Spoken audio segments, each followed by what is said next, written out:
بسم اللہ الرحمن الرحیم رب اعنی علی ذکرک و شکرک و حسن عبادتک قال النبی صلی اللہ تعالی علیہ وآلہ وسلم یعدل الصیام کل یوم منها بصیام سنۃ وقیام کل لیلۃ منها بقیام لیلۃ القدر او کما قال النبی صلی اللہ علیہ وسلم۔ محترم حضرات، سلسلہ بیانات یہ چل رہا تھا کہ اللہ تبارک و تعالیٰ نے اس مبارک مہینے میں، جس کو حج والا مہینہ کہا جاتا ہے، اس کے شروع کے 10 دنوں میں اللہ تبارک و تعالیٰ نے بہت سارے فضائل، بہت ساری خوبیاں رکھی ہیں، اور ان 10 دنوں کے اندر جو بھی نیک عمل کیا جاتا ہے اللہ تعالیٰ اس کا ثواب بہت زیادہ بڑھا کر دیتے ہیں، جیسا کہ اس سے پہلے والے بیانات کے اندر یہ بات عرض کی جا چکی ہے۔ اور انہی باتوں میں سے بات یہ بھی تھی کہ اللہ تبارک و تعالیٰ اس ماہ مبارک کے اندر شروع کے 10 دنوں میں حق تعالیٰ جل شانہ ایک روزے پر 1 سال کے روزوں کا ثواب عطا فرماتے ہیں۔ یعدل الصیام کل یوم بصیام سنۃ، کہ ایک روزہ 1 سال کے روزوں کے برابر ہے، یعنی اجر و ثواب کے اعتبار سے۔ ایک اور بات آپ نے حدیث پاک کے اندر بیان فرمائی، اور یہ ہے کہ آپ فرماتے ہیں کہ اس میں ایک رات کی عبادت، یعنی نفل عبادت، یعدل صیام کل یوم بصیام سنۃ وقیام کل لیلۃ منها بقیام لیلۃ القدر، اور اس میں ایک رات کی عبادت یا نفل عبادت شب قدر کی نفل عبادت کے برابر ہے۔ اس بات کو سمجھے ہم کہ مثال کے طور پہ اگر کوئی شخص شب قدر میں، جو 27ویں شب میں ہونے کا زیادہ امکان ہوتا ہے رمضان مبارک میں، پورے مہینے میں کبھی بھی ہو سکتی ہے، اور آخری کے 10 دنوں کے اندر، یعنی طاق راتوں میں جو فرمایا گیا 21، 23، 25، 27 اور 29، تو اس کے بارے میں اللہ تبارک و تعالیٰ نے خود فرمایا کہ لیلۃ القدر خیر من الف شہر، کہ شب قدر 1000 مہینوں سے زیادہ افضل ہے۔ یہاں پر حضرت سرکار دو عالم صلی اللہ علیہ وسلم نے اپنی امت کو اس ماہ مبارک کے پہلے عشرے کی فضیلت کو آپ نے جہاں بیان فرمایا، انہی میں آپ نے یہ بھی فرمایا کہ اس میں ایک رات کا قیام، یعنی رات میں عبادت کرنا، اب چاہے وہ تلاوت کلام پاک ہو، نفل عبادت ہو اور نفل نمازیں ہوں، یا ذکر و اذکار، توبہ، استغفار، صلاۃ، تسبیح، جو بھی عبادت کی جائے گی ان راتوں کے اندر، تو پہلے عشرے میں یا پہلی 10 راتوں میں اللہ تبارک و تعالیٰ نے اس کے ثواب کو بڑھا دیا۔ اور کس طریقے سے؟ فرض کیجئے کہ مثال کے طور پہ اگر کوئی شخص پوری رات اللہ تعالیٰ کی عبادت کے اندر مصروف رہے، تو اس کو اللہ تبارک و تعالیٰ ایسا ثواب عطا فرمائیں گے جیسا کہ شب قدر میں ثواب دیا جاتا ہے۔ اب اسی عبادت کے اندر ہر طرح کی عبادت آ گئی، کسی قسم کی کوئی پابندی نہیں ہے، جب تک جی چاہے نفل نمازیں پڑھتے رہیں، جب طبیعت چاہے قرآن کریم کی تلاوت کریں، جب طبیعت چاہے ذکر و اذکار، مثلا سبحان اللہ سبحان اللہ سبحان اللہ، الحمدللہ یا اللہ اکبر، یا سبحان اللہ والحمدللہ ولا الہ الا اللہ واللہ اکبر ولا حول ولا قوت الا باللہ العلی العظیم، یا اسی طریقے سے سبحان اللہ وبحمدہ سبحان اللہ العظیم، جو حدیث پاک میں آیا ہے، آپ نے جو فرمایا کہ کلمتان حبیبتان، کہ 2 کلمے الرحمن، کہ اللہ تبارک و تعالیٰ کے نزدیک 2 کلمے بہت زیادہ محبوب ہیں،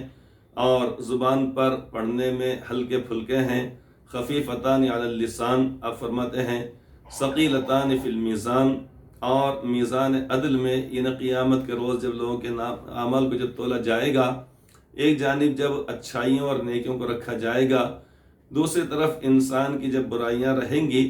تو اس صورت میں یہ کلمات بہت زیادہ وزنی ہو جائیں گے۔ ثقیلتان فی المیزان آپ نے فرمایا، یعنی اللہ تعالیٰ کے نزدیک بڑے پسندیدہ اور محبوب کلمات ہیں،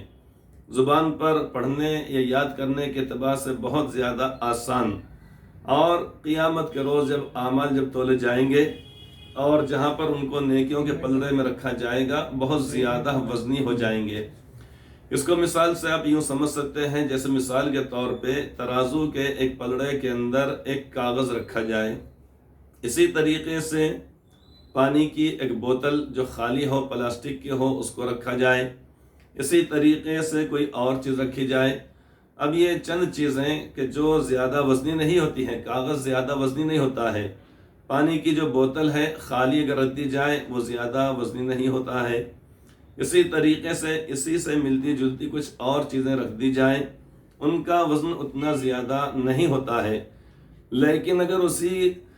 ترازو کے پلڑے کے اندر ان چیزوں کے ساتھ ساتھ ایک پتھر اگر رکھ دیا جائے، لوہے کا ٹکڑا اگر رکھ دیا جائے، یا اسی طریقے سے فولاد کا کوئی ٹکڑا اگر رکھ دیا جائے،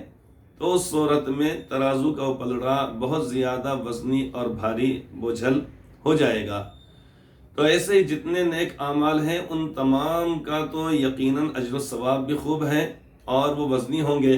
لیکن یہ جو دو کلمات ہیں سبحان اللہ وبحمدہ سبحان اللہ العظیم،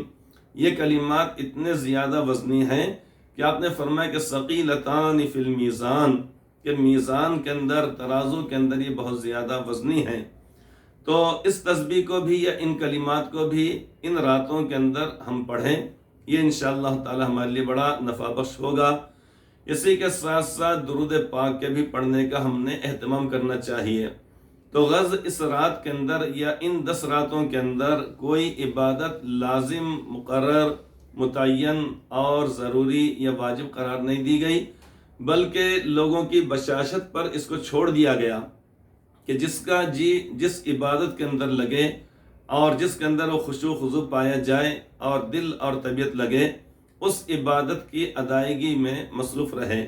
لہٰذا ہم نے اس رات کو یا ان راتوں کو بہت زیادہ غنیمت سمجھنا چاہیے،